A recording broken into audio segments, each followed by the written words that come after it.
Muchas gracias. Bienvenidos al Congreso. Thank you. Welcome to the Telecommunication Latin American Congress.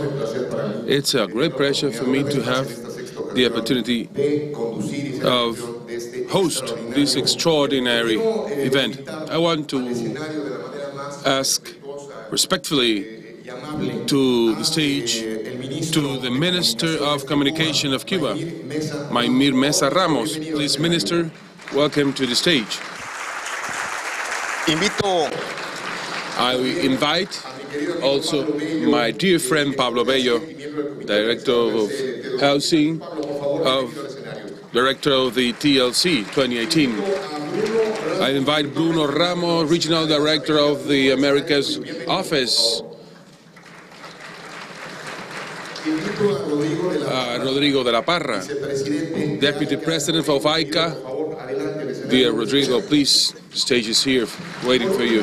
Last, I will invite Mauricio from Telecom Kafka. Please take a seat. Welcome all. Tomen asiento, por favor, amigos, colegas. Please take a seat, friends, colleagues, because it's an immense privilege to be here with you today. I am like goosebumps. I have to be here. It's a fortune for me to celebrate the 6th Telecommunication Latin American Congress in this place for several reasons. We have celebrated the first Latin American Congresses in Panama. 2 of them were held there. In the Caribbean, 2 of them, Cancun, Mexico, and then the last one last year in Cartagena. Today, we have it in the Caribbean in Cuba. Cuba has a lot to do with the telecommunication and information societies issues, and you will ask why. This is the privilege of one having the mic. I only have 5 minutes to explain that, to explain why. And it's simple. Telecommunication is the land of telecommunication. It's the space of free flow of information. But Cuba, along its history, has been that land.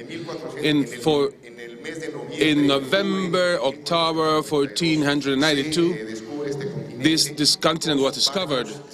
2 vessels escaped and ended up in Cuba, discovered Cuba. And with this started one of the communication processes with Europe and our continent. And it makes it more important than what we can remember. The cross of civilization during this reign period, Cuba was a space for communication with the kingdoms of Santa Maria del Buen Aire, which was the virreign of the La Plata, and was the space, the rival space and creation of the virreign of Peru, and was the space for the conquest of an contest for the new Spain, the new Granada, and the different captainship in Chile, in Ecuador, in Guatemala, Cuba. It was a space where all this civilization communicated to New Orleans and furthermore to the Florida.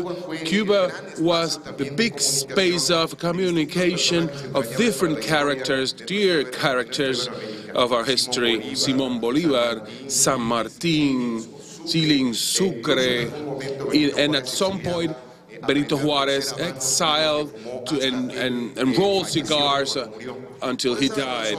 For that reason, to speak about telecommunications in Cuba is to speak of communication. I want to end and to start and to give the floor to our guests and hosts. I would like to say something. At some point, José Martí said, make men those who want to be buildings, to be peoples. And we can say, let's connect citizens, those who want to have a digital society. I want to also to thank the sponsors that for the last few years have been crucial for TLC. a great space of public and private system in the entire Latin America. It's a CLT, and Pablo Bello, his director. Also to thank Sebastián Cabello, director of GSA, Mauricio from CAF Bank, the Telecommunications International Union, who was one of the biggest promoters of this event, and among these associations vital to the region, Baikal, ISO, and Latin. Of course, I would like to acknowledge the work, sponsoring work by Huawei, Alcatel, CES, and Ericsson, but especially I would like to thank ETEXA, Mayra, and the Ministry of Communication who made possible for us to be here in Havana. Gentlemen, ladies and gentlemen, welcome to the Telecommunication Latin American Congress. A big applause for you all. Now I invite to the stage, the podium, to the Minister Maimir Mesa Ramos. This is, the floor is yours for the welcoming words.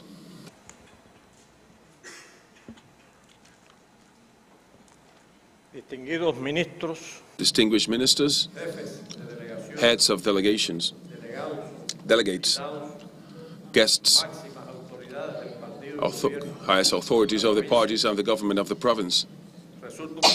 It's a pleasure and an honor on behalf of the government of the Republic of Cuba to welcome you to the tourist city of Varadero. Its cities makes us proud because of the beauties of the beaches. The Telecommunication Latin American Congress is an event that became a platform to promote exchange and cooperation and debate positions to implement public policies, promoting information and communication technologies, and to strengthen the digital ecosystem. Cuba, in spite of the economical, commercial, and financial blockade imposed by the United States government for more than 60 years, is immersed in the economic model development. Our purpose? To have a sustainable and efficient productive model using the infrastructures of telecommunications and information technologies and communication in the productive sectors and service sectors. This is important. They play an important role in the vision of the Cuban nations and our development up to 2030. The economic effect of these technologies, specifically Internet, has been studied and evidenced the positive results for the GDP, productivity and employment. The Cuban Parliament in 2017 endorsed the foundations of the National Development and Social Plan up to 2030. This was a proposal of vision of the nation and strategic sectors, and considers that telecommunications and information and communication technologies are closely related to the strategic sectors, government and social relation, international insertion, infrastructure and human potential, science, technology and innovation. Within the strategic sector of the infrastructure, there is a specific objective: to develop and sustain telecommunication infrastructure, to achieve by investment, foreign investment, and high-tech technology, to have universal access and the productive use of internet, information and communication technologies. As part of these 11 strategic sectors for the productive development, communications, ITs, and the substantial increase of the development of the information of the society. On February 2017, the comprehensive policy for the improvement of the informatization of the society was approved. This is a sector which is guide to the whole process and make possible to establish priorities in agreement to the main transformation of our country. We are working as a country, and with the participation of all sectors and interdisciplinary and open projects that make possible to implement all this project. The access of information and communication technologies and to internet must favor people, organizations and communities to deploy the full potential, develop their full potential, promote sustainable development and improve lifestyle. The President of the Councils of States and of the Republic of Cuba, Miguel Díaz-Canel Bermúdez, has expressed some ideas related to the ITs because of the impact of the digital technology, and I would like to say a few of them, and I quote: Internet and the access to information and telecommunication technology in general offer opportunities for people, organizations and communities to develop their full potential, to promote their sustainable development and improve their lifestyle. Internet does not resolve the problem itself, but it can help to support the strategies and function of social development, and it will constitute a tool at the service of the national culture and the sovereign unity of the Cubans. It's part of the basic structure for the development of economic activities and entrepreneurship, and for the development of national capacities in this field. And at the same time, it's an economical activity with highly potential for development. End of the quote. Cuba paid special attention to the economic and social development and to the well-being of the population.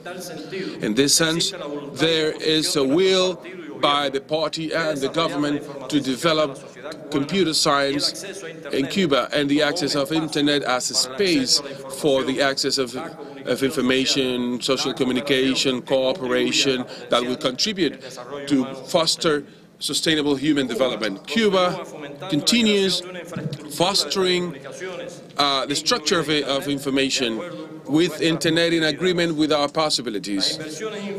Infrastructure investment in technology have been increased in the last few years.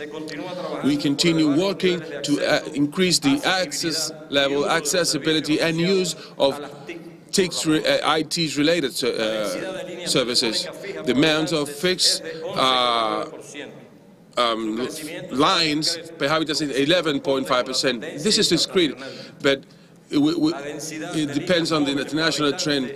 The amount of mobile lines is 42%. It's low comparing to developed countries, but there's an accelerated increase with 20% a year.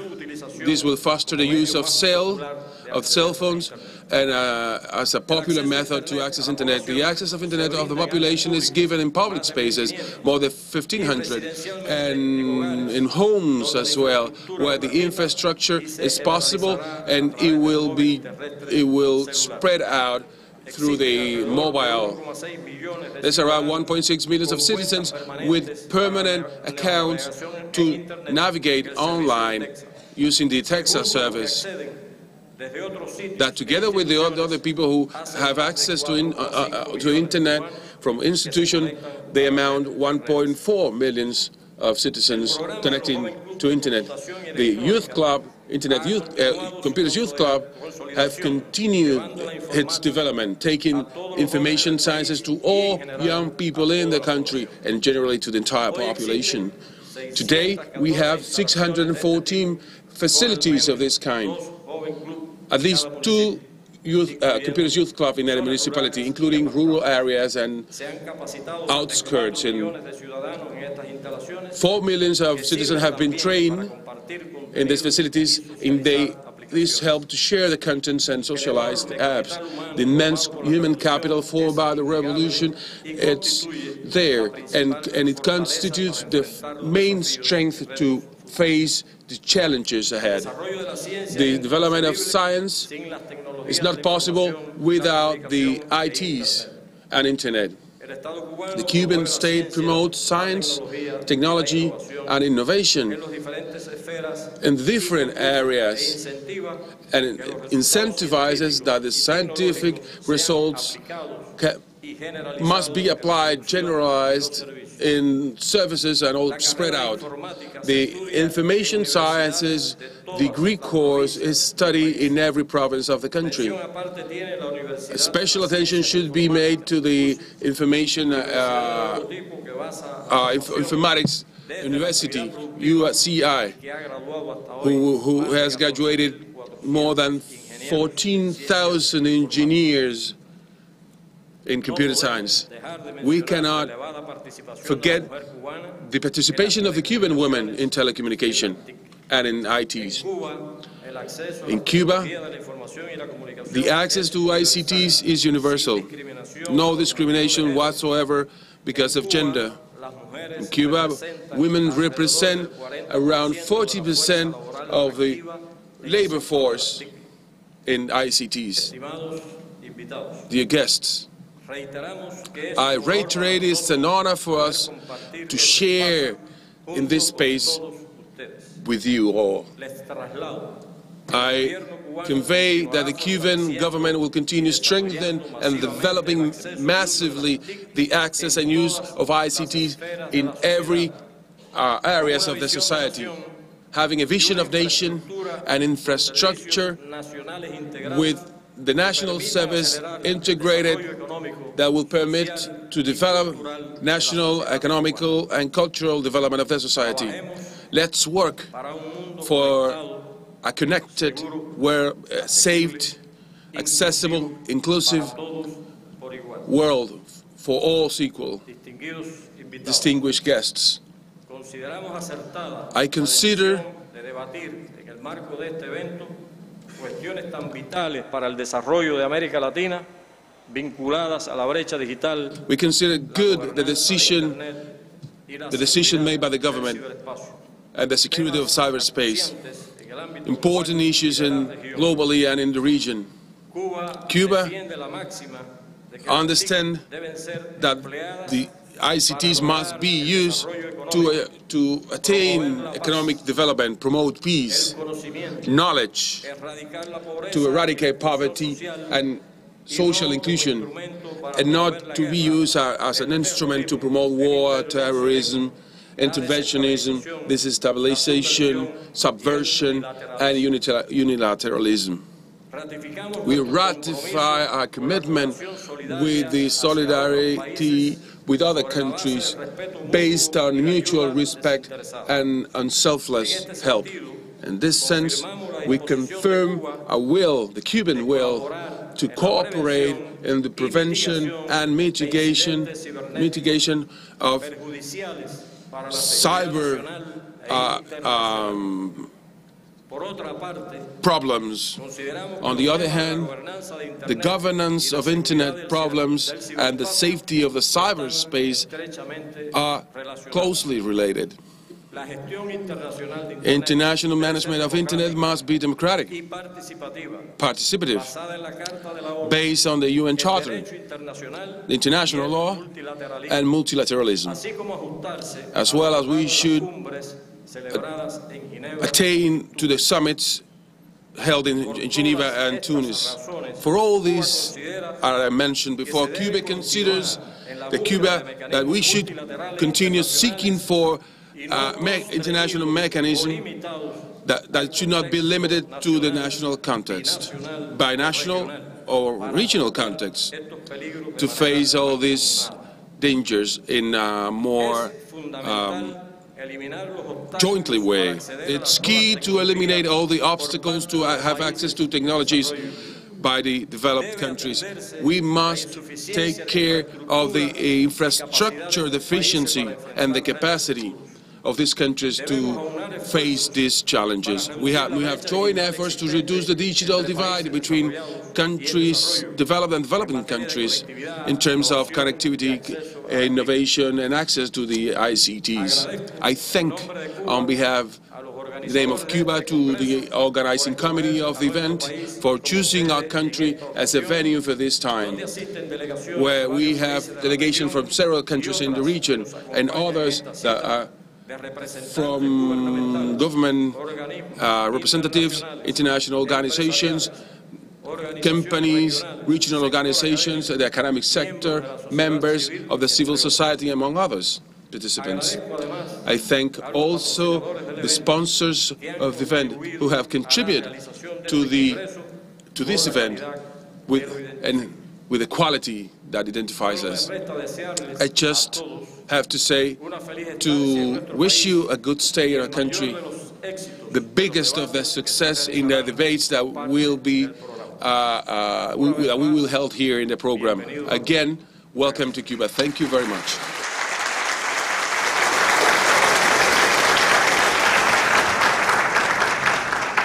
Thank you, Minister Mesa. Very kind for your words.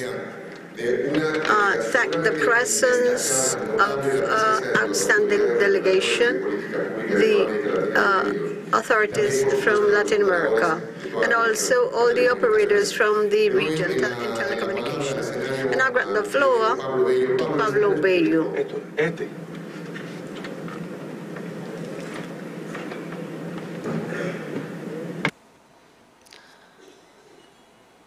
Bueno, muchas gracias y muy buenos días. Thank you and welcome all.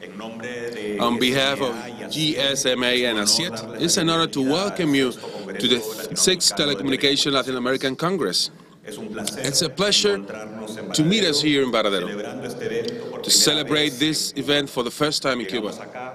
We came here with the experience of previous congresses held in Panama, Mexico, and Colombia to continue building this meeting space of the ICTs of Latin America.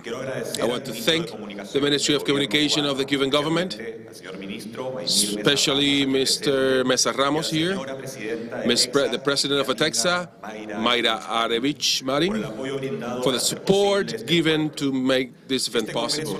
This Congress will not be possible without the shared joint effort by organizations like GSM, CAF, ICANN, LAINIC, ISOC, CEPAL, ELAC, Cometelca, CPR, LATEM, and without the support of governments and regulators here present, especially Colombia and Mexico, that are part of the organizations, and of course without the collaboration of Media Telecom and all our sponsors and partners. We are here because we share the vision of Latin American with progress, of interconnected people creating value and societies strengthening themselves from their diversity and the innovation and dreaming capacity. We are here because we believe that telecommunications play an important role for transformation and growing of Latin America to move forward towards development. We are here because we believe that the full insertion of Latin American countries in the information society is key to live better, to move forward to better opportunities, to strengthen social cohesion, to face environmental challenges. We will only be able to move forward towards development if with those here, government regulators, international organizations, companies, and academy work together with a shared ambitious agenda. We are here because we know that economic and future growth depends from our capacity to use the ICTs in production sectors. The economic growth in the last few years have made possible to reduce poverty and improve life quality of Latin Americans. But the future growth is not guaranteed yet and will depend mainly of what we can do, be more efficient, be more productive, and to do more with the same amount of resources. Our region is ours is the region of the world in which we have less productivity in the last few years. The future growth will not be compatible with the economic progress and social progress of the Latin Americans. That's why we can say there's no challenge of there's no economic political challenge most important than the increase of the productivity as a growing engine. We are an industry that have led the most important technological transformation in the last few years. Today, 56% of Latin Americans use internet. There's a broadband in the 45% of households. Voice services reach 95% of the populations, and broadband coverage goes to up to 81%. We have invested $290 billion in the last 12 years, and the digital ecosystem represents 5% of the GDP in Latin America. Ours is the most robust and extended infrastructure in the region, with big advances in speed, internet speed, and a evident reduction in the real prices. We are here to celebrate what we have done, to recognize what we have done, but we are here to build the future. Our task is to be together, to work together, companies and policymakers, to close the digital divide and develop the connectivity infrastructure that Latin America needs. It's an economic imperative, but it's also an ethic imperative. All Latin America must have the right to have access to information society, and we are here to make that possible. In the next 10 years, we must be able to close the digital divide existing amongst our countries between the urban and the rural world, between men and women and the young and all elders. We need a connectivity infrastructure, a world-class connectivity infrastructure. We need our network to give service to more users and bear the exponential growing of data traffic. We need stronger networks, high-speed, flexible, low-latency networks, an infrastructure key for development. That's why it should be highly regarded by politics. To reach these goals that I believe are shared by all of us, we need to have enormous investment. The efforts during the last few years have been great. The events have been historical, but we need to move forward and speed up to not lag behind.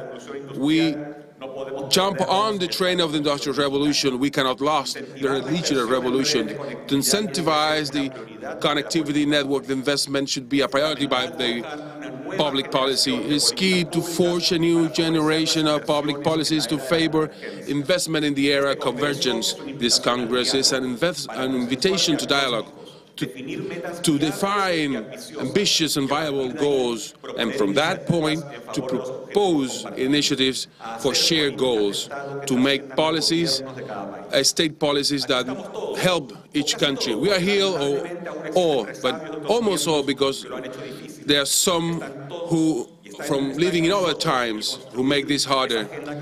In us lies the building of that agenda to accelerate the future transit. We have here the ITU, CETEL, COMECAL. Let's build together the agenda we need to close the digital divide, to put in the world-class connectivity infrastructure, go from consumerism internet to the production internet. That's the task we should give answer. To build the digital agenda in America Latina requires is a task for all of us, because one thing is clear: the Latin American progress will be digital or not. We will not have anything. Thank you. Pablo. Thank you, Pablo. I invite Bruno Ramos, General Director of the Americas Office. Bruno, please, the floor is for you. Muchas gracias, Jorge. Bien, buenos días a todos. Good morning to all of you. It's an honor to be here with you today and to express a few words in the opening of the 6th Telecommunication Latin American Congress. In the first place, I should like to thank our host, Cuba, on behalf of the Ministry of Communication, María Mesa Ramos. Also, I would like to greet the partners, our partners, and this Latin American Congress, on behalf of Pablo Bello, Asiet also, and Mauricio Agudelo. I also greet other important partners that are with us. On behalf of Rodrigo La Parra, my friend from ACAN, and all other institutions. To you, distinguished ministers, authorities of the government, private sector, and the civil society, so important that we are together. As Pablo has said, we're all together. We will work to improve in our region, the Americas, the telecommunications sector. The International Union of Telecommunications greets all of you on behalf of Minister Ibrahim Masalou, who is the head of the Development Office of the International Union of Telecommunication. I work as director of the Regional Office for the Americas. We work here in the region trying to implement the decisions that the members of ITU have decided in the last conference regarding the development of telecommunications that was held in Buenos Aires, Argentina, 2017. The executives we have, the objectives from 2018 to 2021, you have appointed us to implement the work in the region. So under all those goals, one of our work is to work with our partners in this event. So a way to serve as a working platform in the implementation of the goals that you have given us is this meeting all about. Also, we already have some agendas. It is very good to come here and say we're going to do this, that, and we have two agendas. The first one is one signed by all the countries of the UN in 2015 related to the Sustainable Development Objectives. This agenda is the one that will give the direction to our work until the year 2030. It's there. What we can do from 7 objectives related to sustainable development, well, really, only some have explicitly the sector of tips, but for us, all the objectives have as the basis telecommunications as a way to support the implementation of those objectives. For instance, those objectives and targets like intelligent cities. How are we going to think in intelligent cities without communication? How are we going to think on education without communication? How are we going to think, for instance, about the way in which the water is treated without communication? The part of engineering, all that, to treat the water correctly. Our planet, the planet in which we live, telecommunication or communication, information technology, should not be the target, but it should be a goal.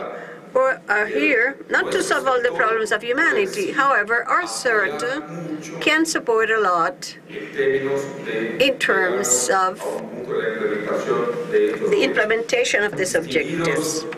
Participantes. Distinguished participants, something important we have in our agenda are the initiatives regional initiatives that you decided during the development conference of the Telecommunication Union. As I have said, the main goal should be the implementation of the objectives of sustainable development. But under this title, we have all the capacities to implement the agenda.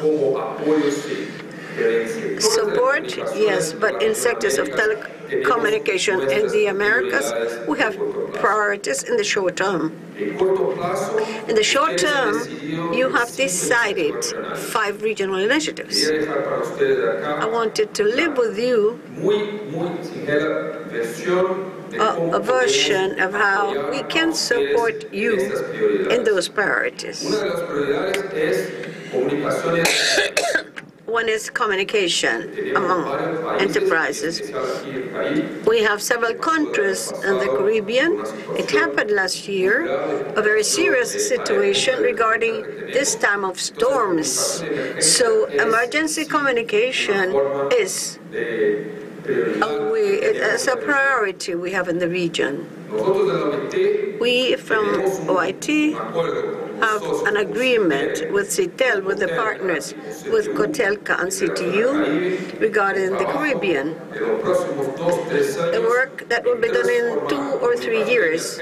Emergency communication in a practical manner for you.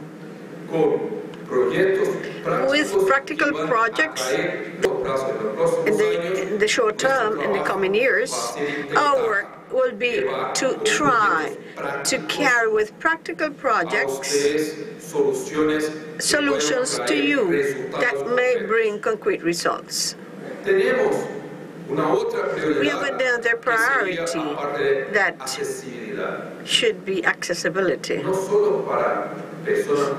Not only with disabled people, but in a wider way, in a form of including people, inclusion. Accessibility, it's not only for disabled people, but it's also for women. We also have the issue of people who are in vulnerable conditions, children, poor people. For that we have concrete actions to be developed. Accessibility of service, how can we provide access if it is not possible to buy that access? To transform possible access is also a priority. And number 5 priority for us in the region, as I have said, which you have defined, would be the future. Innovation. It cannot be 5G, but 6G, 7, 8G. It has to be intelligent. Searching for solutions with innovations, and that our sector in communication can take it to all other sectors. So these are some of the subjects that will be very important that we may discuss during this week in this Congress. Dear friends, let's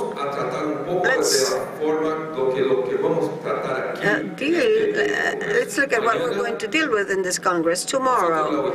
We, OIT, will try ICT for SDGs. In Spanish, it would be TICS for the ODS, for the objectives of sustainable development. Then which would be the purpose of this specific discussion? It would be to share the best practices, which we are going to incorporate, we're going to use it. How can we use them in the implementation of the objectives? The objective 7 of the ODS of sustainable development deals with alliances. How can we work together, the government, international organizations, the productive sector, industries, the NGOs. How can we work on these alliances to implement the Sustainable Development Goals? This, I think, in my opinion, should be the main topic which we can discuss here. In general terms, we use congresses to listen to the position of people. But a very important issue here is the network. We talk one with the other, we discuss the best practices, we establish alliances. This too is good. Those are the reason why we're here together. So to end my opening words, my remarks, I would like to say that on behalf of Mr. Brahima Salou, the Director of Development, I wish you a week of fruitful discussions, and I seek for the necessary alliances to implement the development objectives. To conclude, I wanted to invite you to the main lectures of OIT, the Plenipotentiary Conference of this year of OIT.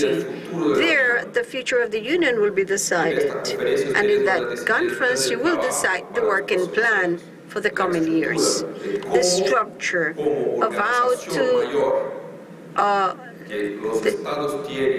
the main organizations that the governments have to discuss their problem. How can we support the states or government in the development of activities?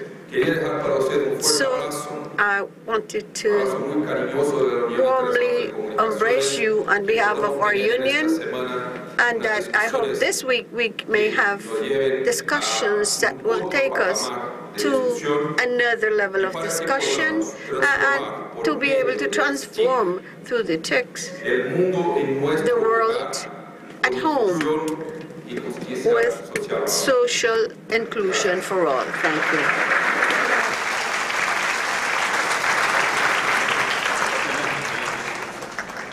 Muchas gracias. Thank you, Bruno. Thank you, Bruno.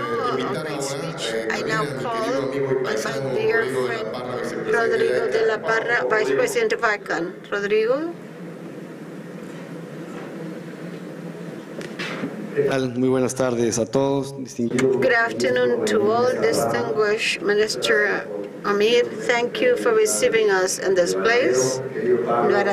Dear Pablo, thank you. Congratulations for another successful Congress of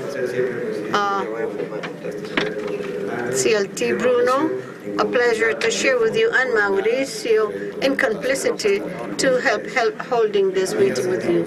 Dear friends, some of the messages I bring are similar to those mentioned by Pablo. We will try to agree upon all this, but usually when we prepare the opening speeches, when we come to these congresses, we underline more on the challenges, what is missing. I think we need to stop and examine what we have accomplished so far. But of course, we should not fall in being triumphalists, putting aside the big challenges which we have as the region to meet the expectations of all the people who live in Latin America and the Caribbean. But it is subtle to examine the success. It's useful to examine which are the things which we have done correctly, what has taken us to this place, and to strengthen those actions, maintaining what I call principles. The minister mentioned a series of principles during his remarks that have been maintained from 2003 to 2005 at the different summits of Geneva and Tunisia. Principles on governance of Internet and principles on the Internet management.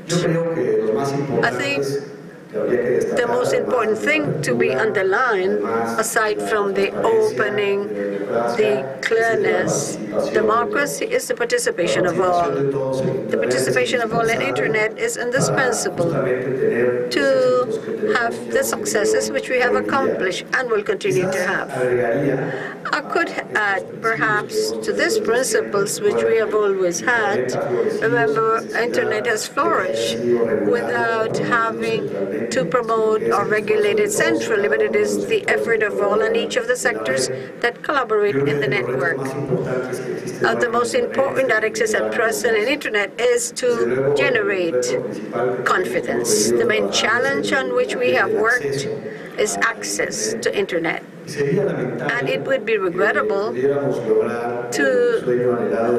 meet the dream to carry Internet structure to all of our countries and regions. And because of a lack of confidence or of security, people did not connect themselves to Internet. So I'd like to underline this as one of the most important activities which we have before us, not forgetting that we must always act with those principles to be able to meet our targets. Many have been the successes. Pablo mentioned some. The year 2000 to 2018, Internet has growth more than 2,000% in the region. This is in terms of Internet penetration. Currently, the penetration of Internet in our countries is around 70%. All these successes are not minor. It has been seen in enterprises that work in the digital world, which are initiatives of the region. In the year 2000, only 5% of Latin American and Caribbean people were connected to Internet. Today, over half are connected to Internet. Of course, we have examples in several environments of the digital life. Successful cases, electronic government, trade, and so forth, of which we are proud, and many of you have made it possible. And you should have more enthusiasm to continue moving forward. Something else I wanted to remark on, I'm sure we have the capacity, the structure, the political will to do this and carry it forward.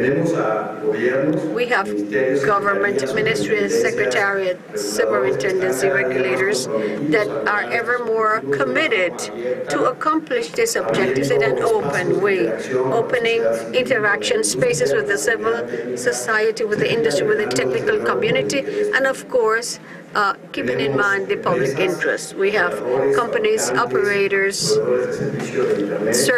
internet service providers that every day are in charge and with creative ideas to expand the infrastructure, improving the quality and innovating.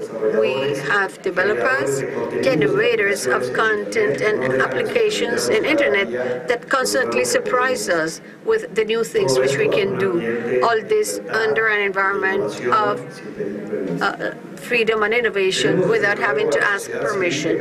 We have the civil society, which is ever more active and organized and are faithful to our objectives and remind us that the most important around teach and Internet are the people.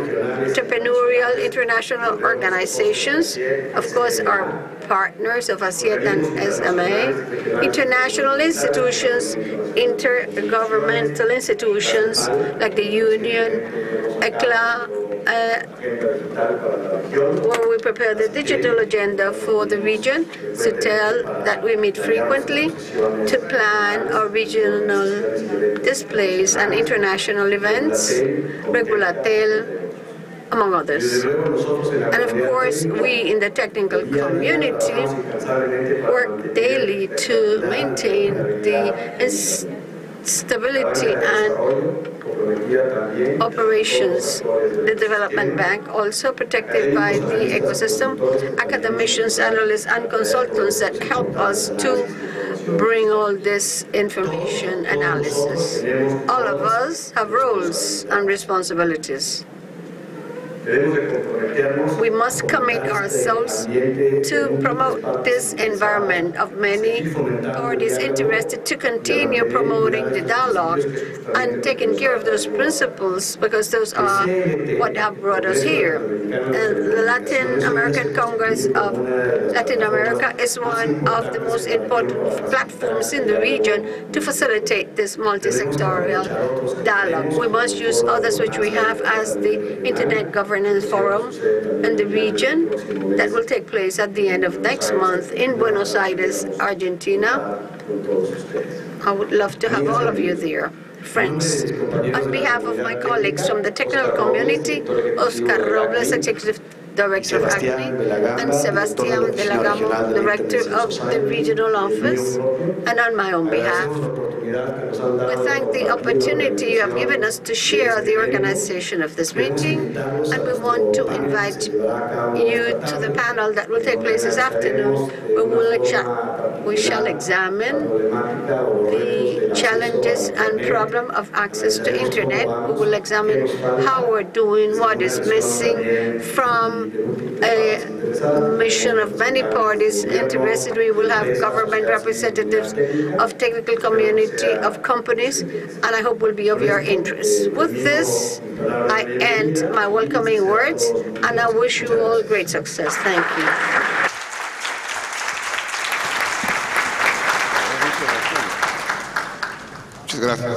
Thank you, Rodrigo. Last, I will invite the stage Mauricio Agudelo from the CAF Bank. Come forward. Thank you, Jorge Fernando. It's a pleasure and an honor to be here in Havana, sharing for the sixth time this dialogue and debate space at the highest level, always focused on expanding our digital ecosystem. Greetings to the Minister of Communication, the delegates from Metexa, to the President of Metexa, my friend Pablo Bello, Bruno, Rodrigo, the technical community of Internet, and all delegates, regulators, government and companies. First, I would like to start saying that Latin America and the Caribbean as a region faces a challenge to develop their digital ecosystem as a necessary condition to attain growth, connectivity, and transformation of their production apparatus. For that reason, Latin America needs to increase the investment rate in telecommunications at levels that of the developed countries. Some figures show that OECS economies invest 50% more of resources in network extension or broadband network extension per person. The Latin American region and the Caribbean is only invest a little bit more than Africa, and we are at the level of the Asia and Pacific emerging nations. Our concern is, if we continue this way, we won't be able to internalize the digital economy benefits. The social breach will grow because we'll be limited because of the educational quality service, and this will need a greater productive digitalization. One of the reasons of this is the lack of the proper incentives to promote physical capital in the telecommunication sector. The obsolescence of certain institution and regulatory frameworks will hamper the fast development of the digital ecosystem. The absence of modern policies answering the real revolution reality will limit the promotion of sustainable competence to develop infrastructure and greater connectivity. The development of digital industry and the production chains are hampered for this reason. At the CAF Bank, we understand from the industrial and socio-economical context that we need to adopt ICTs in a massive way We've been developing a program seeking support digital transformation of the region. This program promotes a comprehensive action for digital economy in the Caribbean as a way to transform the production. This way we are looking for more broadband to support the digital services in homes by governments and companies, mainly for those who will have a greater impact in the competitiveness of the productive sector. We shall remember that in Latin America, we need about 3 workers for every 1 worker producing a certain item in the United States. We need to solve the digitalization problems to solve this, and we need to solve the demand and offer related issues. Basically, we have defined a group of goals for 2020 in order to put the region at a higher level of development. Just to mention some of the goals, these high goals in Latin America, we should multiply per 2 communications and telecommunications. We should increase 44%, at least 44% the users of internet.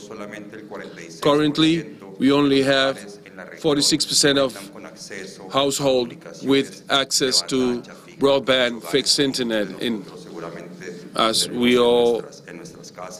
most of us have in our places. Latin America should multiply by 3 the electronic trade to get to a real transaction space using digital platforms. Latin America should increase in 30% the price of digital industry in the GDP, all related to contents and applications that generate demands in terms of connectivity and broadband in the region. Traditionally, Latin America should move forward in the digitalization of production. We have measured that the region have a rate around 24% lower than the rest of the economies. In the framework of this program that we have called the Digital Transformation Program of CAF in the region, we have been supporting for over 6 years the development of this Latin American Congress on Telecommunication. I remember 2 years ago when I spoke with Pablo Bello about the initiative that we wanted to do here at the Congress in Cuba.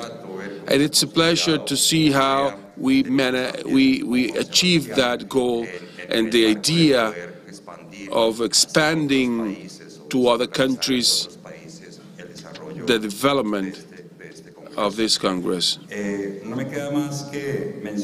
I just want to mention that from CAF, we have a program, financing program for broadband networks, and member countries are strategic partners, and they will find financing. And we are also providing a training platform to regulators and public authorities in terms of digital revolution. Today, with the SMA, with Municipal, we have a platform called Set Digital, and we have performed 14 training courses in terms of competence in digital area, the internet governance, that's in the clock, and the use of technologies for the Sustainable Development Goals. We have 390 regulators from Latin America have received training in these issues. We have developed 5 versions of the Information and Transformation School project. Every year, 30 regulators from Latin America are invited by the CLAC and CAF to participate in this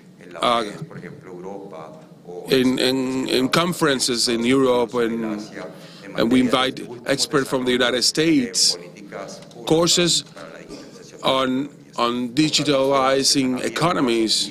These are open platforms, and we will be pleased to have some of the regulators here in our training courses.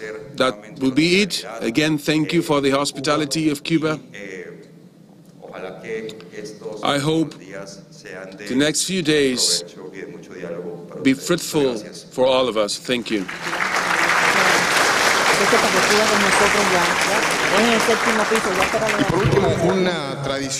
Last tradition from the first time of Panama, I call on Sebastián Cabello.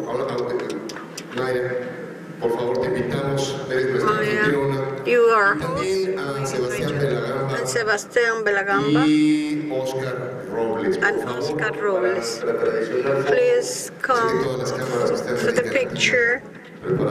All the cameras are ready to see you in Latin America.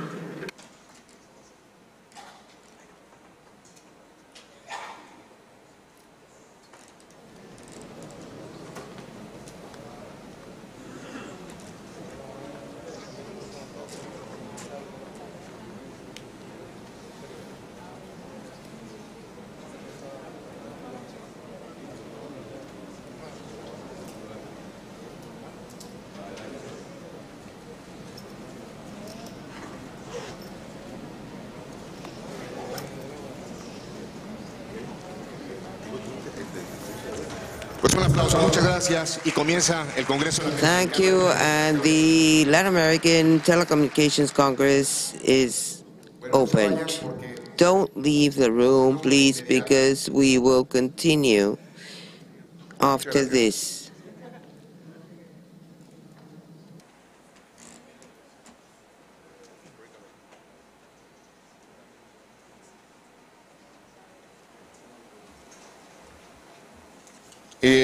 Hace un momento dije que teníamos que era un clásico la foto desde el primer Congreso Latinoamericano de Telecomunicaciones. I said this photograph is a classic photograph in our Latin American Telecommunication Congress. A very close friend of the Congress is Dr. Raúl Katz, who is one of the most respected person in terms of knowledge and one of the most committed persons regarding economic issues and policies on the digital systems in the region. Probably he is one of the most constant guests in our Congress. It is a pleasure for us to welcome him to the podium. His presentation is entitled Infrastructures for Comprehensive Digital Development in Latin America. Raúl, welcome. Thank you, Fernando. It is a pleasure and honor for me to make this presentation. The advantages that I'm going to mention once again, the messages of prior speakers. The challenge is that some topics will be qualitatives and will not for such a big public, but I will try to simplify so that we can understand the fundamental messages in terms of public policies for developing this sector in Latin America.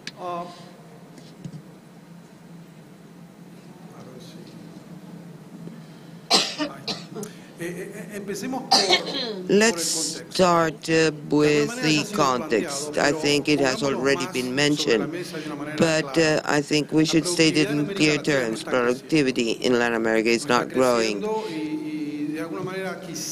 And maybe in some countries, some sectors are growing in 1%, but ultimately the contribution of productivity to economic growth is negative. And this is important in terms of differences with other countries throughout the world. like China, India, Korea, where the contribution of productivity is significant. Why is this important? Well, mainly because only through economic growth we can sustain social expenditure and do away with poverty. If we want to do away with poverty, we have to grow economically, and to do this, we have to benefit from a favorable condition in terms of international markets of raw materials like in the last decade, or we have to grow in terms of productivity. So this means that this is a sine qua non condition if we want to develop as a region and if we want to do away with poverty, which is one of the main challenges in our region. In this context, digitalization or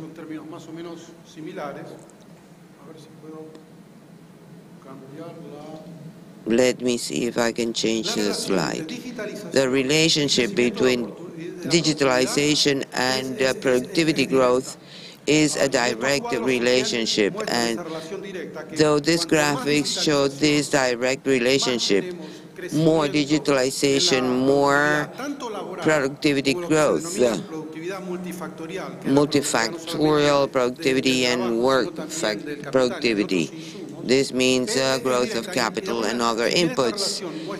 Though there are two variables, we have evidence that this is a fundamental relationship. The main objective here, if this is so, is what do we do to develop or accelerate digitalization, and that is the great Latin American challenge. If transitive causality is clear, then we have to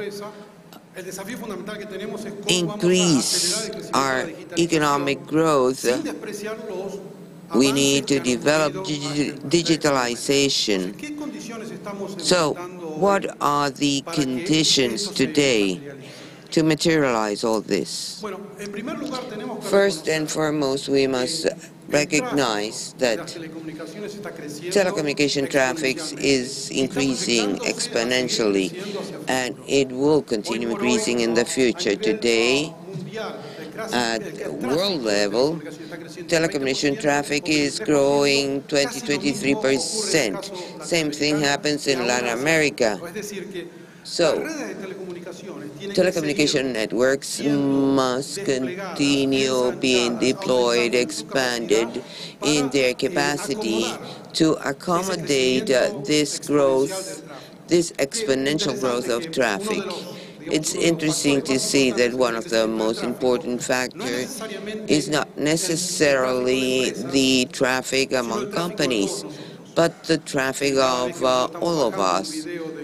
When we are downloading a video from YouTube, we are putting pressure on the network to access that video and access that content. Now, in the context of needs, the industry is working, and one of the previous speakers talked about this. The industry has continued deploying networks, and if you measure this in terms of 4G network coverage, Latin America is not lagging behind. I think that at the continental level it is 80%, and we will continue growing. The industry will continue investing. Both public and private operators, they will increase coverage, so the possibility of speeding up growth in terms of traffic is possible. Now, irrespective of that, we are facing a problem both at the world and the regional level, and Mauricio mentioned this. Investment is not growing in telecommunications. If you analyze the graphic to your left, Since 2008, 2009, the growth rate is stationary, and this is reflecting the fact that incomes of this industry worldwide is not increasing. We have to address this beyond promises of, or the promising future of this industry. If the industry does not continue investing to address increase in traffic, the promise will not materialize. And in the case of Latin America, despite the reduction of an investment rate, we have the gap. If we go back to the equation that digitalization is essential for economic growth, if we do not increase investments in telecommunication, the gap between us and the industrialized world will increase, and therefore our possibilities to access the benefits of this new industrial revolution will be minimum. So, what does this mean?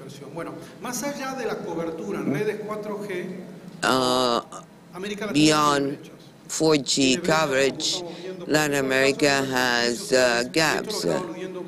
And Mauricio Gudelo was talking about this.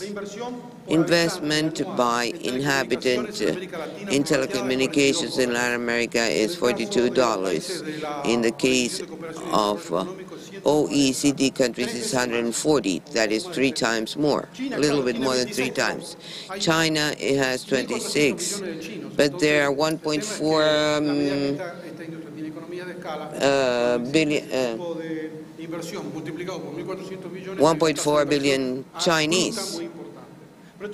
Now, how or where is this reflected? Well, we are fulfilling the parameters in terms of coverage, but in terms of investment, we are not. There is 20% in OECD countries and 60% in China. So we can see here that China is betting on this very heavily.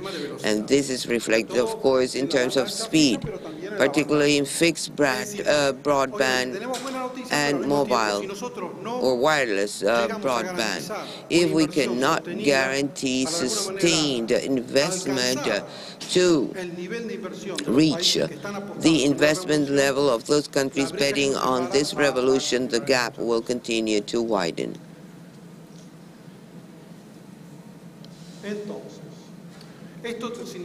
This means that for developing infrastructure in a region, we have 3 main priorities. First, the development of the last mile in terms of broadband. I'm talking about the Latin American continent. The fact is that governments have been investing in interurban networks and optic fiber, but they don't reach all the areas. We need to have these networks in banks, hospitals, schools, and for the population. That requires sustained investment. Figures indicate the cost of the last mile coverage. $1.8 billion in the case of Brazil. In case of Colombia, $2.9 billion. So investments are in small cities, and this volume of investment cannot be included in the aid provided by regional development banks. It could be $1,300,000, and that amount is not covered by these types of banks. So the needs of smaller populations cannot be satisfied by these banks. Secondly, the ultra-rapid networks, we call them ultra-rapid because part of the deployment of high-speed broadband networks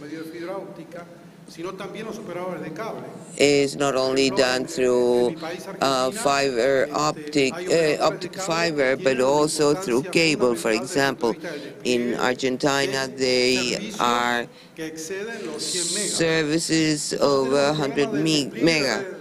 So here we have challenges and goals. 6% of the lines are optic fiber at the continental level, with the exception of some leading countries like Uruguay. But we have a limited deployment, and this is affecting the downloading speed.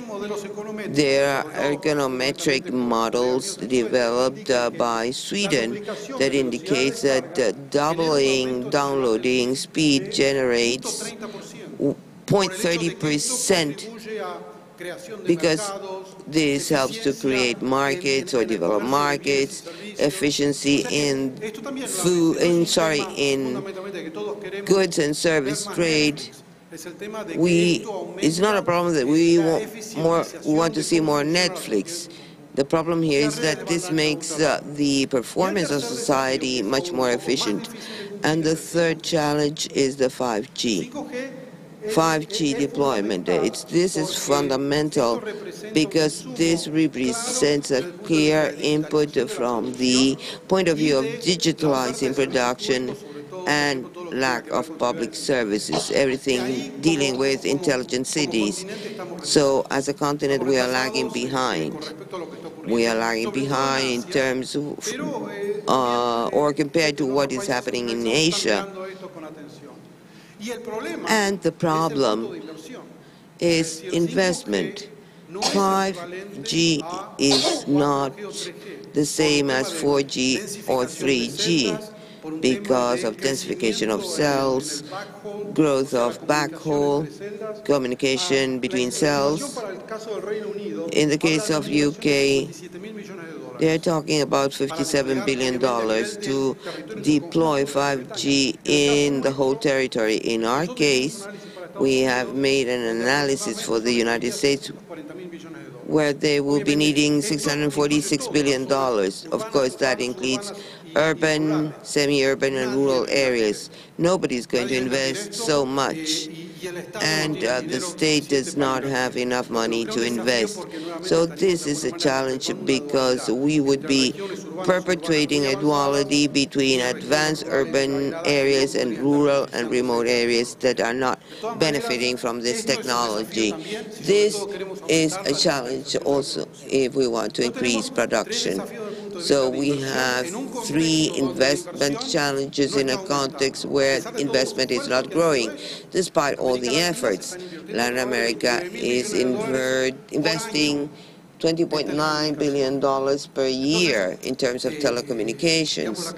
So the conclusion here on which we have to reflect is that despite the effort that is being done, and this is 20% of the added sales in the sector, $29 billion represent the added sales, and still it's not enough in terms of the challenges we are facing. And this is fundamental. You must remember the 20%.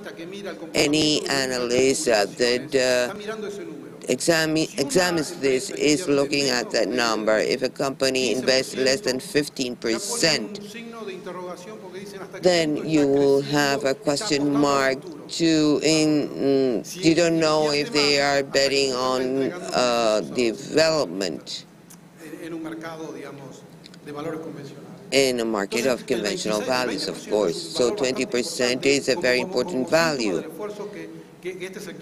as an evidence of the effort in this sector. Now, in this context, we have three main questions. First one, do we have an optimum market structure to guarantee the necessary incentives to stimulate investment? When I talk about optimum market structure, I'm talking about competition, number of actors, or a monopoly structure with only one operator. that is covering all the market needs. Second question is, what are the public policies that will allow increasing investment? What type of incentives can the state provide with public policies so that the sector that is already making an effort can increase its investment? And third question, what is the role of the state? My favorite phrase is the private company where it is possible, and the state only when it is necessary. The state will have to take up marginalized sectors. So we will try to put forward some possible solutions. We must start by recognizing that this is a capital-intensive industry, and economic laws are clear about these. In capital-intensive industries, competition, open competition to an unlimited number of operators is not possible. It's not possible because it will not create the necessary incentives for companies to continue investing. So we must provide, and economic research has been analyzing this from many perspectives. Market structures, the theory of monopoly against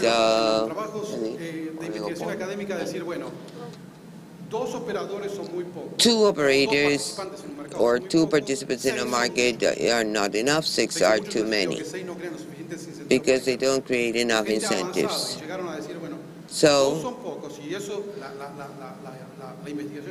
research is clear that 2 is too little, 4 it may be too much. So we have a range of oligopolios and from another perspective, many researchers have begun analyzing what is called the inverted O theory. What does this theory say? It says that to maximize the level of investment, same thing happens for innovation, there has to be a certain degree of market consolidation. And that degree of consolidation of the market, when you analyze the relationship here, concentration of markets,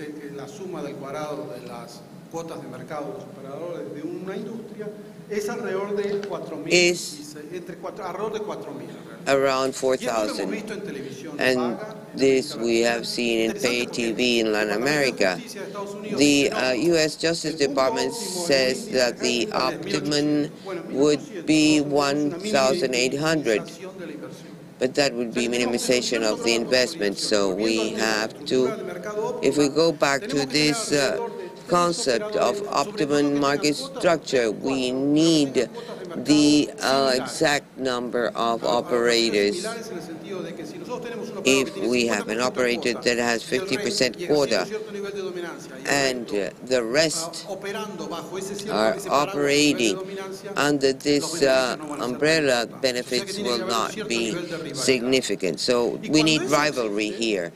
And then what we see is that the consumer is not, it's not in detriment of the consumer. The upper line shows the concentration, market concentration in the region by countries. The second line, the price of voice minutes. So irrespective of the fact that the concentration is not radically modified, there is enough competition so that the price the price of 1 minute in a mobile phone is going down. Some people think that if there is less competition, prices will go high, and the user or customer will, I mean, it will be in detriment of the customer.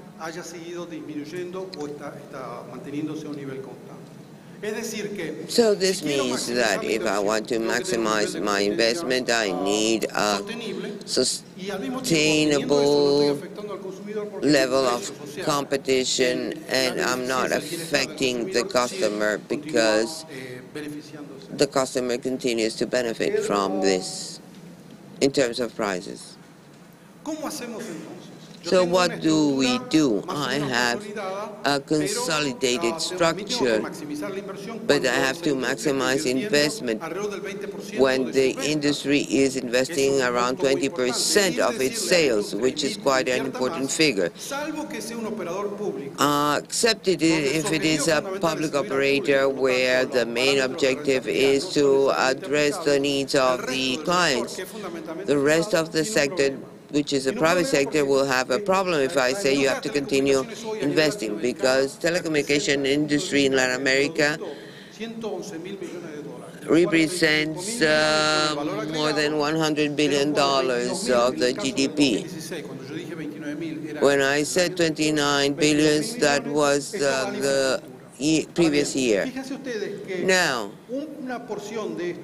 part of this goes for investing in equipment, another percent goes to taxes.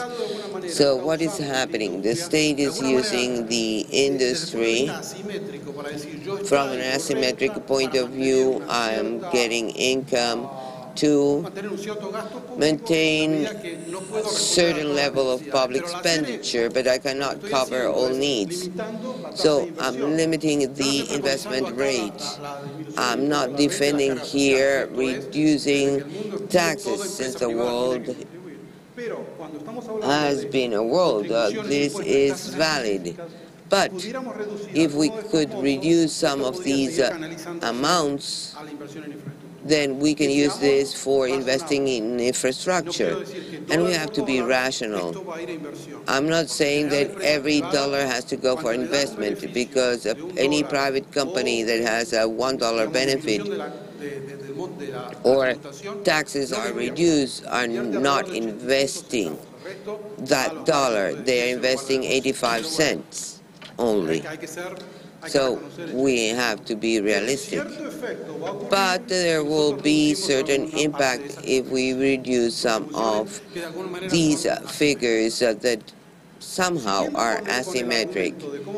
Following with the, or continuing with the argument about public policies that the state can put in place to increase investment, we have the role of the regulator. In Colombia, I think Colombia is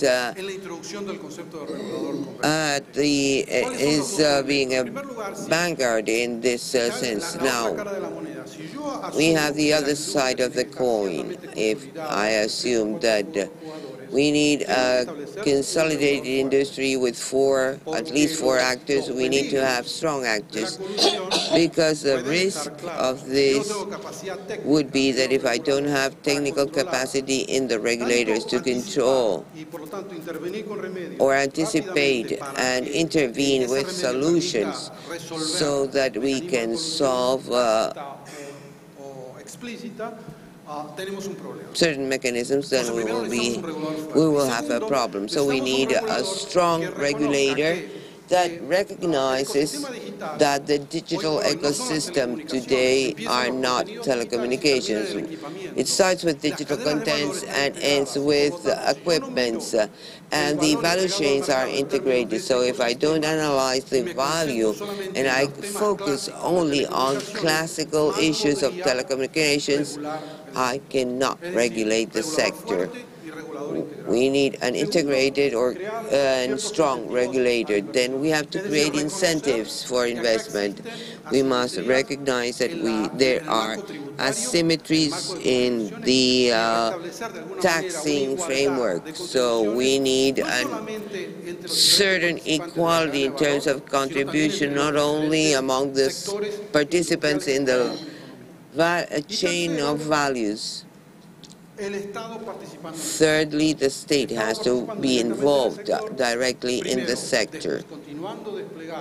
They need to continue deploying networks. The Latin American states do not have the resources they had some time back, and promoting the last mile to reduce the gap and not perpetuate the difference between urban areas and rural areas. Today, this is important and they are not productively invested. These three conditions must materialize: convergent and strong regulator, incentives, and presence of the state. Now, the problem is, and I want to stop, not to stop, but I want to dwell on this because this is important. Infrastructure is just only one aspect of digitalization. Both Pablo Bello and Mauricio talked about this digitalization of tourism, digitalization of agriculture. We are doing this because we want to increase productivity and we want to increase production digitalization as a sine qua non condition. Now, if we analyze this graphic, 3 countries in Latin America, we are analyzing the level of infrastructure digitalization. This means what is the level of technology adoptions by the industry and assimilation of that technology in the value chain, the supply chain, processing, manufacture, distribution. This was in 2014, 2015, 3 countries, Colombia, Chile, Peru. The Latin American company or enterprise has no problems in buying these type of technologies. The problem is how they translate these infrastructure in the digitalization of the productive process. That is a key problem. And this is called digitalization of intangible capital. This means that for this structure to be used properly, I need to train my workers, I need to change the organizational structure, it's intangible because these figures, this intangible capital is not in the balance sheet of the company and it's not in the GDP. ECLAC had been evaluating this in 2013. And these figures allows us to see the difference. So, although telecommunications could solve the problem of infrastructure, going back to my previous point, if the industry does not solve the problem of assimilation of that infrastructure productively, the equation will not work. And I'm going to show some positive effects. These are data that we are seeing in Colombia. And we are seeing how this process is taking place in Colombia. See the difference between 2015 and 2017 for all the Colombian productive system: infrastructure increase, assimilation of digital technologies in the 3 processes: supply, processing, manufacture, and distribution has also increased. So this means that industry is assimilating the infrastructure. In the case of Spain, they recognize that accumulation of intangible capital takes 3 to 5 years, depending on the structures of the enterprises, how many small and medium enterprises we have. So, even though we start increasing investment rate and we say we're going to invest like OECD countries are investing in terms of telecommunications, and we analyze the figures, it will take us at least 3 years. Why? One of the problems we have is the productive tissue. In the case of Colombia, we have a difference in infrastructure, and see the difference between micro, small, medium, and big companies is not so much. But when we go to the supply chain, figures are different, not only for the big companies, not so much for the big companies, sorry. It's not the case of the big companies. Schumpeter in his 48 version or statements talks about this. When we have 70% of the GDP concentrated here, if we don't do something, we will have a problem in the future. By the way, this is not only a Latin American problem. This is a problem in Germany, in Korea, in France. Everybody has the same problem. Even the Germans who are more advanced in digitalization say that they are still having problems in the innovation rate for the digitalization of the small enterprise. The problem is not Mercedes-Benz, or it's a problem of the small enterprise and how we are going to digitalize the small enterprise. And for us, this is a great challenge. And moving forward in technological terms, we have not been able to complete the cycle of mature technologies, and we have a new cycle. This data belongs to Colombia again. Con información colombiana vemos que cuando estamos analizando a nivel de ciberseguridad, in terms of cybersecurity, clouds, and Colombia is not doing so bad. They are making progress, but when we talk about robotics, 3D investment, virtual reality, artificial intelligence, blockchain, see how the figures come down. Not only in the small enterprises, but also in the big enterprises. So this is another great problem. We have not completed the cycle of mature technologies, and more innovation is coming in. We need to introduce artificial intelligence, blockchains, etc. Now, there is a point that is important. All these technologies helps to make trade and production more efficient at a time where exogenous and political variables are affecting the digitalization of economies. You see what happened with G7 this week. So we have here a problem between the technological promise and the real world that still has obstacles to materialize all this. This said, I still hope that this will have an impact, and I'm sure that we need to see how we can move forward more quickly. Working for ECLAC, I've seen that as Latin Americans, we don't have problems in training people in robotics, mechatronics, or artificial intelligence. The problem we have is to put more resources. It is more a problem of demand than of supply. What is the future? Well, there is a question here. What happens if we increase dramatically our digitalization rate so that in 10 years' time we can be at the same level as OECD countries? That, of course, means digitalization of the production, development of digital industries. So what would happen?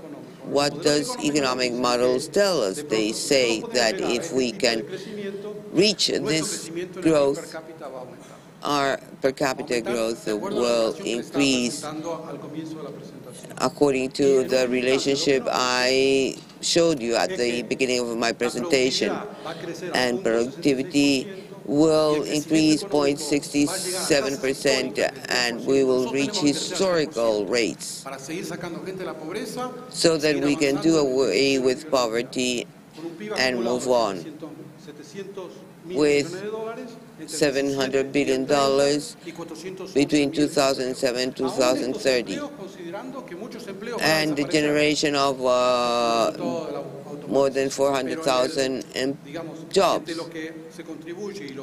But still, despite automation may reduce jobs, we will still have a favorable condition. It is an imperative. Either we move forward or we will lose the train, and our gap with the developed world and our possibilities to doing away with hunger will be impossible. Thank you.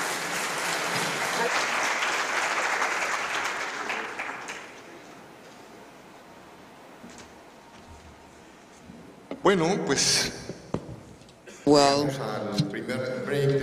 we come to the first break. We will have a lunch now, and the next session we will have two plenary sessions, A and B. We will start at 2 o'clock. So have a nice lunch, and we see you at 2 o'clock.